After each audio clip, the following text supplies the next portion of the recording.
26장 17절로 18절 두 절밖에 안 돼요. 사도행전 26장 17절로 18절. 우리 한 목소리로 다 같이 읽을까요? 시작. 이스라엘과 이방인들에게서 내가 너를 구원하여 그들에게 보내어 그 눈을 뜨게 하여 어둠에서 빛으로 사탄의 권세에서 하나님께로 돌아오게 하고 죄 사함과 나를 믿어 거룩하게 된 무리 가운데서 기업을 얻게 하리라 하더이다. 아멘.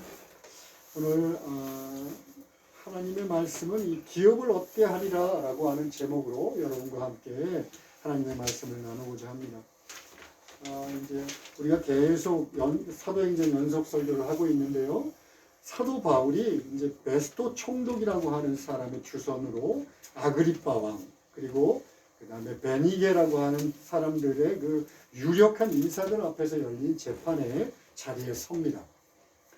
여기서 좀 이렇게 지혜롭게 자기의 무죄를 증명을 하면 금방 풀려날 수 있는 그런 상황이에요. 그런데 늘 그래왔던 것처럼 자신의 변명, 자신이 무죄라는 것을 증명하는 것보다도 하나님의 복음을 증거합니다. 사도 바울은. 그 하나님의 복음을 증거하는 내용의 일부가 오늘 저희들이 읽은 이 짧은 두 구절입니다. 오늘은 이 구절을 쭉 17절, 18절 이렇게 순서대로 한번 살펴가면서 설교를 진행하려고 하는데요. 특별히 18절 제일 끝에 나와 있는 거룩하게 된 무리 가운데서 기업을 얻게 하리라라고 하는 기업, 이 기업에 대해서 구체적으로 주목해서 살펴보면서 설교를 진행하겠습니다. 17절 보면 여기서 이스라엘과 이방인들에게서 내가 너를 구원하여 라고 나와 있는데 여기서 이 구원한다는 것은 우리들이 교회에서 늘 들어 익숙한 죄로부터의 구원을 이야기하는 것이 아닙니다. 그건 아니고 이제 이스라엘과 우리가 잘 알고 있죠. 여러분도 잘 알고 있는 바와 같이 이제 사도 바울은 이 이스라엘 사람들만이 아니라 이방인들 사이에서도 정말 많은 박해를 받았어요. 뭐 목숨이 위험한 거는 말할 것도 없고 정말 대단한 위험에 처해져 있습니다. 거기서 너희를 구원하겠다는 거예요. 그러니까 바울을 건져 올리겠다, 보호하겠다라는 뜻입니다. 실제로 사도 바울은 자신이 고린도 후서 11장 23절 27절에서 자신이 겪었던 고난에 대해서 이렇게 얘기합니다. 우리 대단해요. 한번 제가 읽겠습니다. 옥에 갇히기도 더 많이 하고 매도 수없이 맞고 여러 번 죽을 뻔하였으니 유대인들에게 40에서 하나 감한 매를 5번 맞았으며 3번 태장으로 맞고 1번 돌로 맞고 3번 파선하고 일주일을 깊은 바다에서 지냈으며 여러 번 여행하면서 강의 위험과 강도의 위험과 동족의 위험과 이방인의 위험과 시내의 위험과 광야의 위험과 바다의 위험과 거짓 형제 중의 위험을 당하고 또 수고하며 애쓰고 여러 번 자지 못하고 줄이며 목마르고 여러 번 굶고 춥고 헐벗었노라. 숨이 찰 정도예요. 숨이 찰 정도. 대단하지 않습니까? 이런 어려움에서 지금 예수님께서 17절 너를 구하겠다라는 거예요. 구하겠다. 그런데 다시 17절로 돌아가겠습니다. 여러분 그렇게 이방인들하고 수많은 그런 위험으로부터 구해서 어떻게 하겠다고 지금 써 있나요? 17절 마지막에 그들에게 다시 보내겠다는 거예요. 왜? 18절에 보니까 여기서 이제 진짜로 구원하기 위해서요. 여기서 나오는 그들의 눈을 뜨게 하여 어둠에서 빛으로 사탄의 권세에서 하나님께 돌아오게 하고 죄사함을 받게 하겠다. 즉 보세요. 지금 자기를 막 죽이려고 덤벼들어요. 돌을 들어서 쳐요. 40에 한 번 매를 쳐요. 목숨을 위협하고 언제든지 자기를 죽이고자 하는 자들에게 구원하셔서 다시 어떻게 한다고요? 그들에게 다시 보내겠다는 거예요. 그들을 구원하기 위해서. 뭐 좀 설교하고는 좀 오늘 본문 주제하고는 좀 동떨어져 있지만 여기 보면 어둠에서 빛으로 사탄의 권세에서 하나님께 도래하고 이것은 하나님이 하시는 일입니다. 하나님이 하시는 하나님의 아주 일방적인 은혜입니다. 그런데 여러분 죄인의 눈을 뜨게 하고 또 사탄의 권세 아래 짓밟혀 있는 자들을 하나님께 돌아오게 하는 이 사역은 막 초자연적인 현상, 기적적으로 예수님이 나타나셔가지고 야 너를 이제 나의 백성으로 삼겠다 이런 경우는요 아주 극히 일부 있긴 있어요. 만약 100으로 따진다면 0.1%밖에 안 돼요. 나머지는 그럼 다 뭐로 할까요? 바울같이 쓰임받은 사람 가서 하나님의 복음을 증거한 사람들이 전한 복음을 듣고 그들의 영의 눈이 열리고 사탄의 권세에서 하나님께 돌아오는 것입니다. 꼭 기억합니다. 저나 여러분 같은 분들이 가서 전한 그 복음으로 죄인들이 사탄의 지배에서 하나님께 돌아온다는 거 잊지 말아야 합니다. 자, 그거는 이제 좀 오늘 본문하고는 좀 다르지만 다시 본문으로 돌아옵시다. 어떻게 예수님은 이런 일을 하실까요? 예수님 좀 너무하신 거 아닌가요? 막 기껏 구해주시고 다시 또 그들에게 가서 그들에게 복음을 증거해라. 근데 실제로 사도 바울은 거기에 순종해요. 아까 우리들이 봤지만 사도 바울이 1차, 2차, 3차, 4차 여행을 감옥에 갇힌 상태로 가는데 죄수의 신분으로 가는데 가서 자신의 목숨을 빼앗고자 하는 사람들에게 가서 교회를 세웁니다. 복음을 증거해요. 그뿐만이 아니라 나중에 세워진 교회, 자기를 죽이려고 했지만 그래도 복음을 전하고 세워진 교회에 다시 찾아갑니다. 다시 찾아가서 그 교회를 격려하고 위로해요. 뭐 우리들 상식으로는 잘 이해가 되지 않을 정도로 바울은 순종을 합니다. 여러분 우리는 어떻습니까?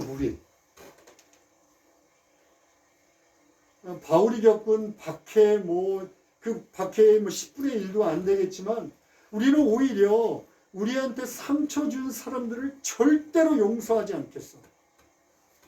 우리들에게 피해를 준 사람들을 절대 그 꼴도 보기 싫어 하고 이렇게 결심하지 않습니까?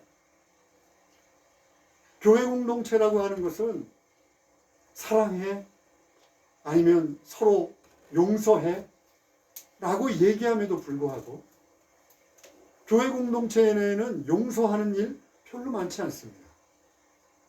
꿀렁하고 마음에 담아놓는 일들이 훨씬 많죠. 자, 이게 우리의 현실이라면 만일 예수님께서 우리에게 바울처럼 너 가서 너를 핍박하고 너에게 상처를 주는 사람들에게 가서 복음을 증거해. 그들을 심지어 여기 보면 구원해서 내가 너에게 주는 그 기업, 즉 거룩하게 된 무리 가운데서 받게 될 기업을 같이 나누어. 자, 이렇게 명령한다 그러면 우리들의 반응은 어떨까요? 여러분 지금 그 얘기를 듣는다 그러면 머릿속에 내가 정말 미워하는 어떤 사람을 떠올리면서 내가 가서 그에게 복음을 증거할 만한 그런 마음 자세가 지금 돼 있나요?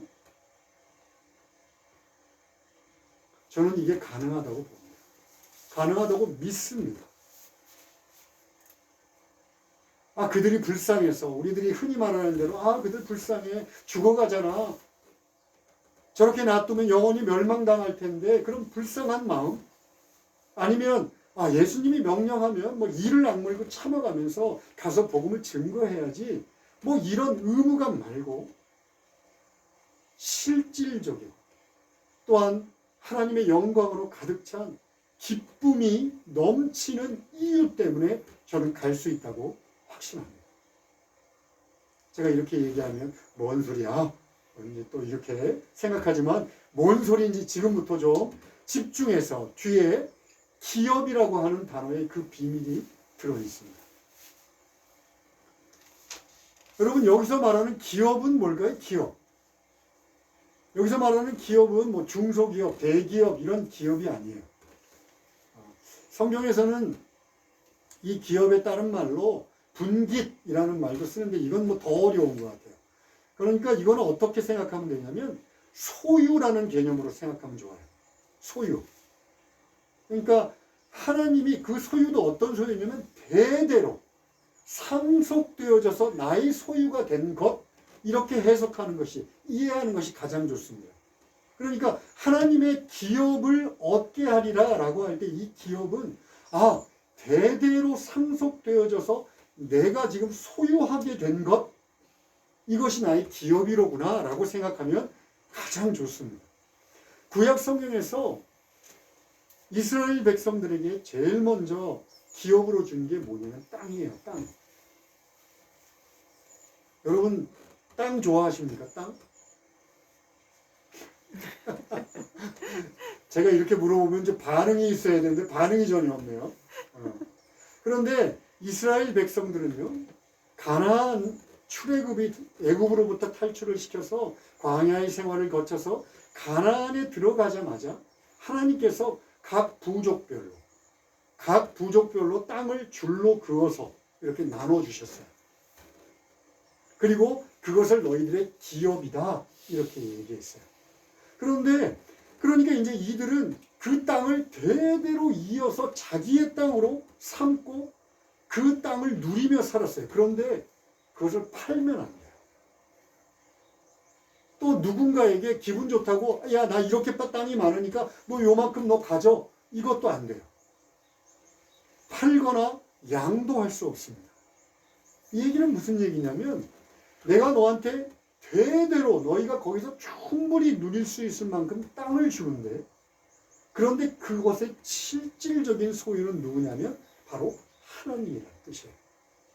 그러니까 우리는 대대로 손손이 그 땅을 물려받지만, 그리고 마음껏 그곳에서 누리며 살지만 늘 관리인의 자세, 청지기의 자세로 거기서 살았어야 돼요. 또 하나, 구약 성경에서 또 굉장히 중요한 기업이 하나 있는데 그게 바로 자녀입니다. 자녀는 왜 구약 시대에 중요했냐면 자녀가 없이는 그것이 대대손손으로 이어질 수 없었기 때문에 그래요.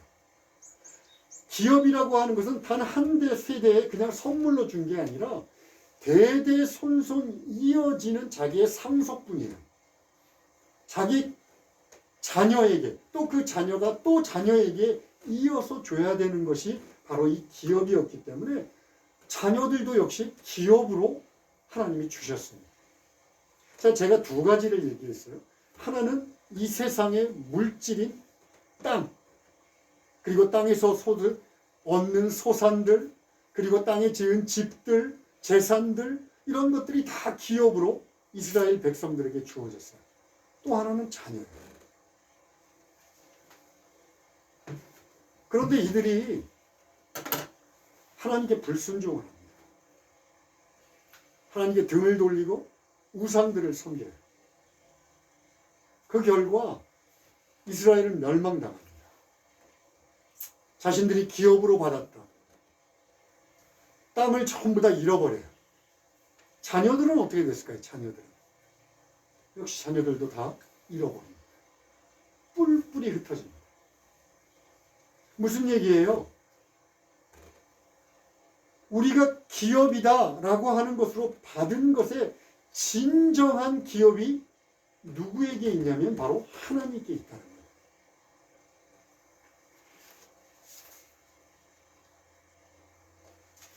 거예요. 에레미야라고 하는 선지자가 자신의 애가에서 3장 24절에서 이렇게 부릅니다. 내 심령에 이르기를 여호와는 나의 기업이시다. 그러므로 내가 그를 바라리라. 이스라엘 백성들이 정말 자신의 대대손손이 주어진 하나님의 축복으로서 하나님이 주신 상속분, 소유를 누리는 것은 바로 진정한 당신의 소유인 하나님이었어요. 하나님이야말로 나에게 주신 나의 기업이구나 라고 깨달았어야 돼요. 그런데 이스라엘 백성은 그 하나님이 주신 선물, 이 선물에서 먹고 사는데 집중을 하기 때문에 하나님께 등을 돌리고 선물을 더욱더 풍성하게 얻을 수 있는 우상들에게 손을 벌렸어요. 자기들이 그렇게 생각한 거예요. 우상들이 더 하나님이 주신 이 기업을 더 풍성하게 해줄 거예요. 그 결과 이스라엘은 결국 하나님이 주신 모든 기업을 다 잊어버렸어요. 자, 신약에 와서는 그럼 어떨까요? 신약에 와서는. 신약에 와서 에베소서 1장 11절 모든 일을 그의 뜻의 결정대로 일하시는 이의 계획을 따라 우리가 예정을 입어 그 안에서 기업이 되었어요. 이 얘기는 뭐냐면 우리가 구원받은 것, 예수 그리스도의 십자가의 공로에 의해서 우리가 구원받은 것은 여러 가지 의미가 있지만, 죄사함의 의미가 있지만 결국 하나님의 기업이 되기 위함이라는 거예요. 기업이 아까 처음에 뭐라고 그랬죠? 소유. 즉 우리가 예수 믿고 구원받았어. 그런 것은 하나님의 소유가 되었다는 거예요. 아까 사탄의 지배에서 하나님께 돌아온 자, 하나님의 소유. 우리가 좀 더 교회에 익숙한 용어로 따지면 하나님의 자녀가 되었다는 의미예요. 그래서 구약에서 자녀는 아주 소중한 기업의 개념이었습니다. 그런데 그뿐만이 아니에요. 자녀가 되었다는 것은 또 어떤 의미일까요? 로마서 8장 16절 17절 성령이 친히 우리의 영과 더불어 우리가 하나님의 자녀인 것을 증언하시나니 자녀이면 또한 상속자 곧 하나님의 상속자요 그리스도와 함께한 상속자다라고 얘기해요. 여러분 그냥 상속자, 조금 요만큼 받는 상속자가 아니라 하나님의 모든 것을 갖고 있는 분이 누구세요? 예수 그리스도. 그 예수 그리스도와 동급으로 상속을 받은 자다예요. 이 얘기는 아까 에레미야서에서 얘기한 하나님 여호와 하나님이 나의 기업이다라는 얘기입니다. 자, 이 두 구절을 제가 설명을 드릴게요. 우리가 예수 믿고 구원받았어요. 죄사함을 받았습니다. 그래서 거룩한 무리가 되었습니다. 이는 우리가 하나님의 소유가 되었다는 얘기예요. 하나님의 자녀가 된 겁니다. 하나님의 기업이 된 거예요. 그런데 동시에 하나님의 모든 것을 상속한 자가 되었다. 이 얘기는 무슨 얘기냐면 감히 하나님이 나의 기업이 되었다는 것을 의미해요. 다시 한번요. 하나님이 나의 소유가 되었다는 것을 의미합니다.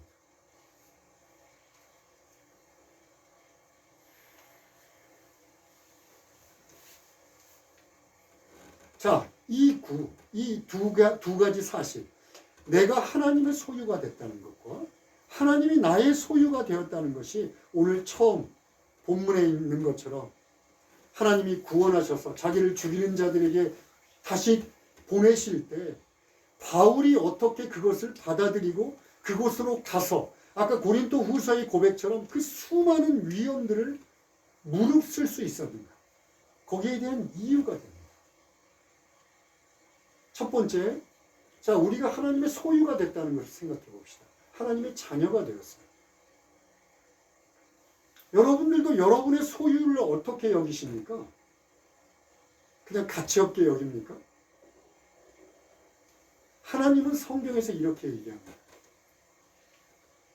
내가 이스라엘을 마치 눈동자와도 같이 보호한다. 눈동자와도 같이. 그냥 작은 티끌 하나가 들어가도 아프고 쓰라려서 견딜 수 없는 그 연약한 눈동자를 보호하는 것처럼 내가 나의 자녀된 이스라엘을 보호하겠다. 그런데다가 스가랴서 2장 8절을 보면 거기는 이렇게까지 나와요. 이스라엘을 친 자, 이스라엘을 침범한 자는 나의 눈동자를 침범한 것 같다. 현대인 성경, 좀 더 쉬운 현대인 성경으로 이렇게 얘기합니다. 이스라엘을 가서 친 자는 내 눈동자를 친 것과 같다. 여러분, 하나님의 눈동자를 친 자들이 무사할까요?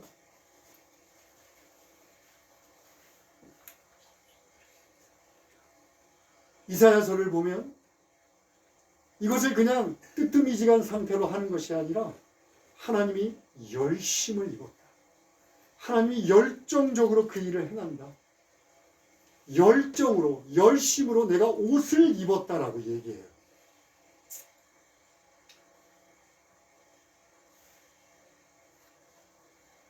하나님께서 당신의 자녀를 삼으셨다, 당신을 소유하셨다라고 하는 것은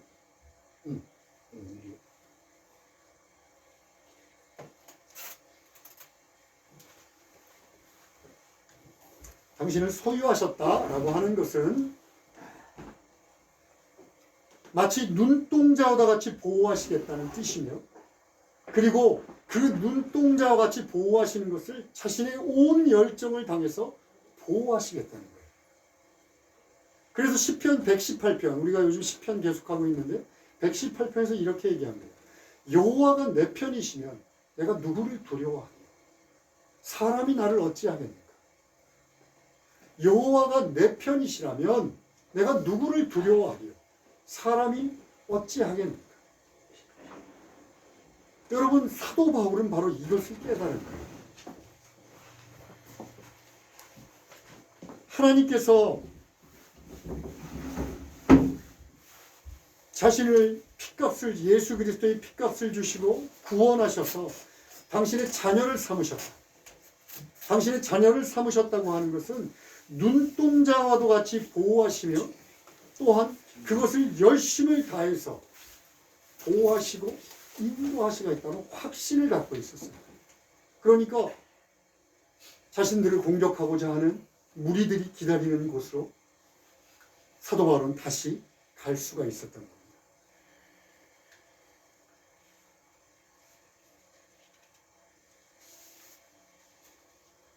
그런데 그런 이유 말고 저희들이 지금부터 들어야 될 중요한 이유가 있습니다. 좀 더 크고 실질적인 이유가 있어요. 우리가 신앙생활을 하면서 너무나 놓치고 안타깝기 그지없는 마음으로 신앙생활을 하고 있는 것이 바로 하나님이 내 소유가 되었다는 거예요.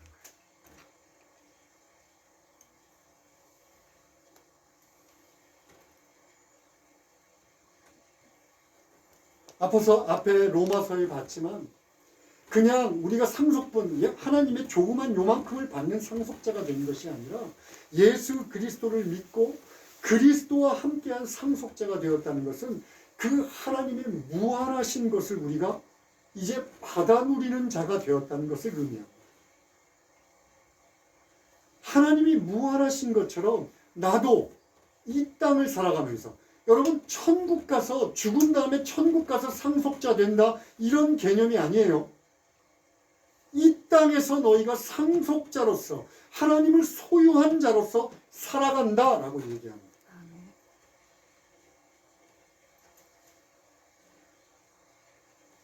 그런데 이 하나님의 상속의 개념에는 하나의 법칙이 있어요. 이게 뭐냐면 비우는 자에게 채우시는 법칙이에요. 비우는 자에게 채우시는 법칙. 마치 이것과도 같아요. 여러분, 무릉덩이 아십니까? 무릉덩이. 사방이 막혀있는 무릉덩이. 자, 그 무릉덩이는 어떻게 되는지 아세요? 썩습니다. 무릉덩이는 물이 썩어버려요. 그 물만 썩는 것이 아니라 그 안에 있는 모든 생명이 썩어 없어집니다. 그런데 사방이 튀어있는 호수는 어떻게 됩니까? 호수는 물을 계속 흘려보내지만 그물은 언제나 깨끗하게 유지되고 또한 그 안에는 생명이 넘칩니다. 왜? 물의 근원이 무한하신 하나님께 있기 때문에 그래요. 여러분, 내가 내 손에 쥔 것, 지금 당장 쥔 것을 그것이 전부인 것처럼 꽉 쥐고 있는 한 여러분들은 하나님의 그 무한하신 상속자로서의 삶을 경험할 수 없습니다.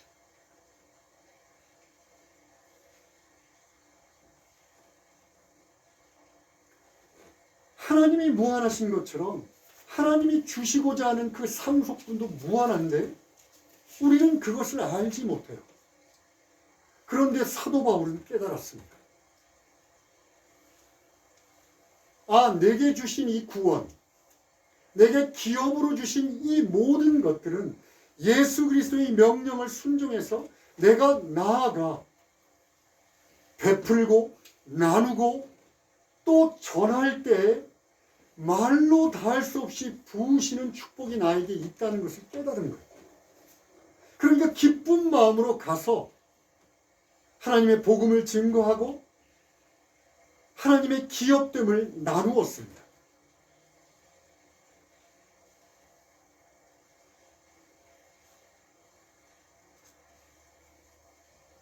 제가 이제 이렇게 얘기하면, 여기까지 얘기하면 여러분들 교회 다니는 사람들도 힘들어하는 표정을 짓습니다. 어찌할 바를 알지 못해요. 귀에 들어오지 않습니다. 왜 그럴까요? 여러분의 처지만 보니까 그래요. 아유, 내가 이 모양 이 꼴인데 뭐 하나님의 무한하신 상속분? 야, 내 꼴을 봐. 말이나 돼?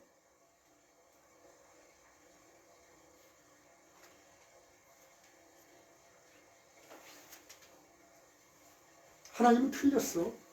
이 말하고 똑같습니다. 여러분 무엇을 믿고 있나요? 여러분들은 도대체 무엇을 믿고 있습니까?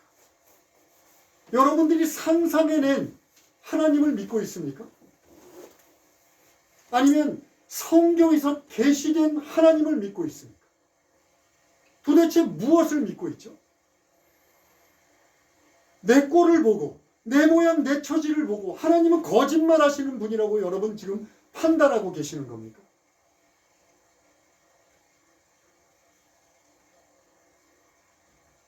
하나님은 분명하게 약속해요. 너희는 나의 소유가 되었을 뿐만 아니라 내가 너희의 소유가 되었다. 내가 너희의 무한한 공급이 되겠다. 약속하세요. 그런데 이런 말씀이 선포됨에도 불구하고 우리는 자꾸 딴 생각을 합니다. 내 눈에 보이는 것들, 나의 처지들. 아마 사도 바울도 그 당시에 자신의 복음을 증거한 에베소서에 편지를 쓰면서 이런 고민을 했던 거예요.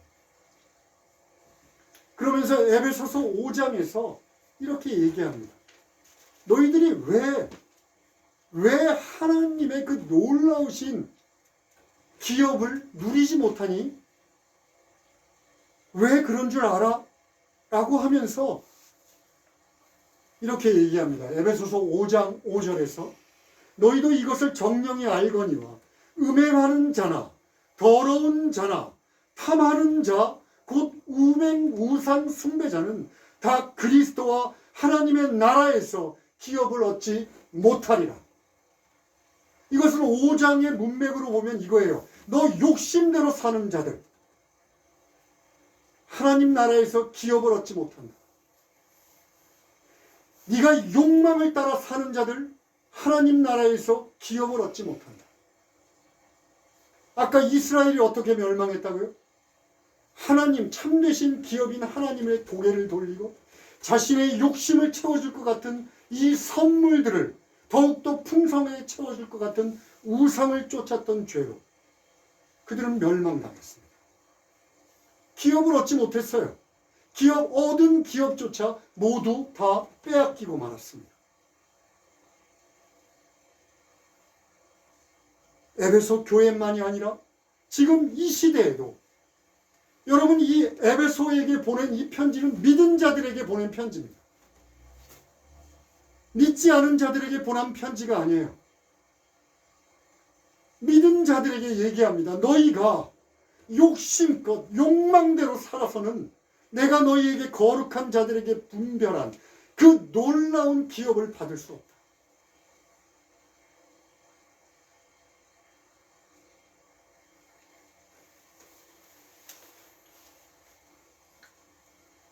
제가 이렇게 강단에 서서 피를 토하는 심정으로 소리를 친다 해도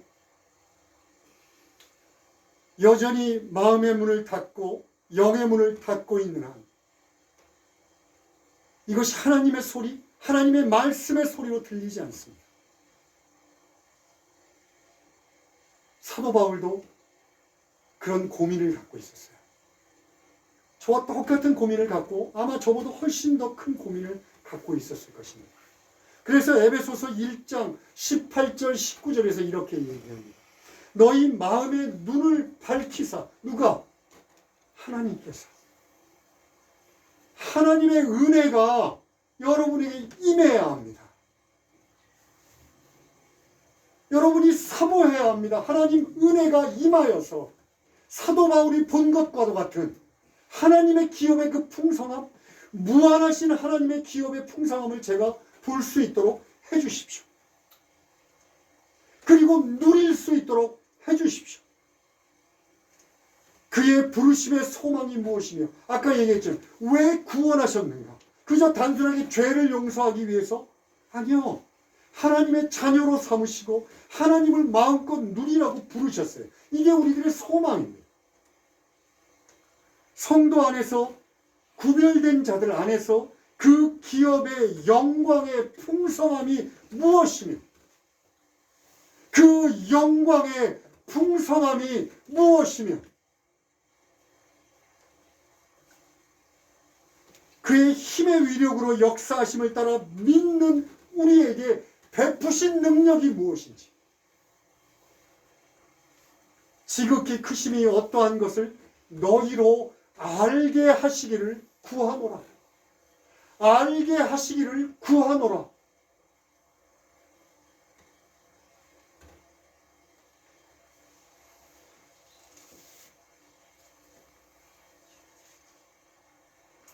말씀을 정리하겠습니다.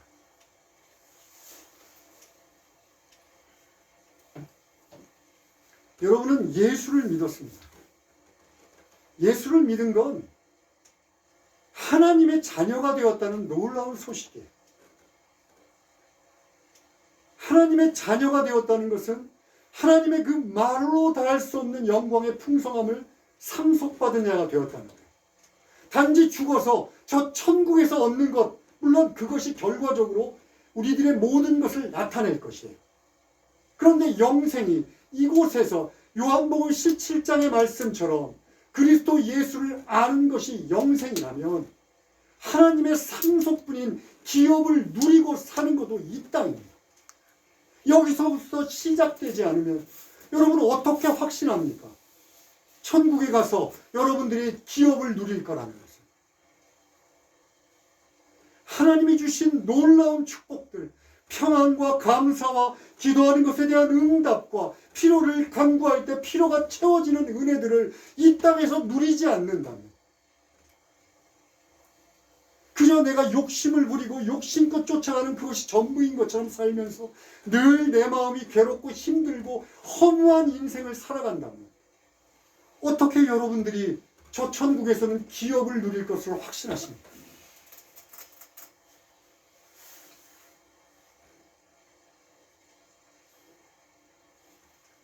하나님의 자녀가 되었다는 것은요, 두려워하지 말아야 합니다.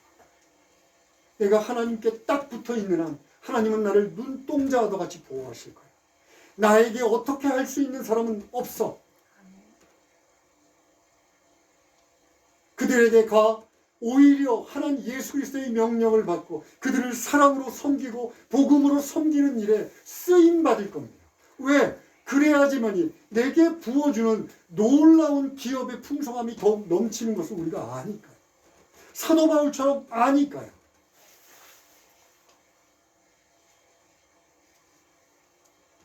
그런데 내 자신만 들여다보고 내 욕심만 채우려고 하고 내 안에 있는 이 좀 뭐라 그럴까 자신이 없어 보이는 이것에만 눈을 집중하면 하나님의 약속의 말씀은 성취되지 않습니다.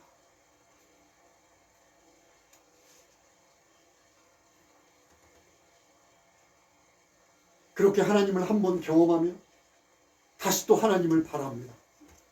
하나님을 경험하면 또 하나님을 바랍니다. 30배, 60배, 100배의 열매로 맺어지는 은혜가 누려집니다. 이것이 오늘 기업이라고 하는 단어 안에 들어가 있는 겁니다.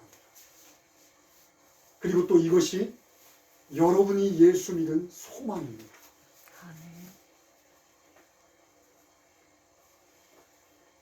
小田さんのためにちょっと日本語で説明、省略して説明しましょう。私たちがイエス・キリストを信じたということはただ救われた、罪から許されて救われたことだけではありませんよ。神様の子供になったとの意味、子供になったただの子供じゃなく相続者、神の素晴らしい栄光と豊かさを相続される、相続するものになったとの意味です。それはただ死んで天国というところで享受するものではなく、イエス・キリストを信じてイエス・キリストを知ることによってこの世で味わわなければならない神様の約束です。つまりイエス・キリストを信じましたというのはこの世で自分の子供を保護するような神様の保護を受けることです。まるで瞳を守るような神様の守りを受けることです。それと加えてその上もっと喜びにあふれる、お知らせがあるんですね。それが今まで、悲惨な人生、どんな人生を送ったかわからないですよ。業務的なもう虚しい人生だったか、あるで栄光に満たされた人生だったか、それはわからないんですけど、神の子供になったというのは神様が満たしてくださる神様の恵みの分け前をいつももらいながら信仰生活だけではなく人生を生きることになったとの意味です。これを今の私の人生を、私の姿、格好を見ると信じられないんですね。でも神様、私たちが信じる神様はただ創造にした神ではなく、聖書に掲示された神、聖書が約束されたその御言葉を信じることです。神は約束します。私を信じた者は私の子供にする。そして私のものを全部遺産として与えてくださる。だからイエス・キリストを信じることは、いやただの信仰生活、宗教生活、こんな風に考えないでください。小田さんの人生が今までどうなったか、それはわからないんですけど、イエス・キリストを信じた以後の世界、それは誠にイエス・キリストを人格的に受け入れたその以後の世界は私が報奨します。いや、私人間の報奨じゃなく聖霊様、神様が報奨します。子供、神の子供として日常の生活で神様の恵みの分け前を受ける人生に変わる。これが今日の説教の主題ですね。要約ですね。기도하겠습니다. 하나님 아버지, 우리들이 신앙생활을 하며 얼마나 주님 하나님의 말씀과 동떨어진 인생을 살고 있는지 모릅니다. 예수를 믿고 구원받은 자로 살아가면서도 여전히 세상과 구별되지 않고 자신의 욕심껏 사는 것으로 인하여 하나님이 부으시는 놀라운 축복을 누리지 못하며 살고 있지만 하나님을 찾겠다는 갈급함이 없습니다.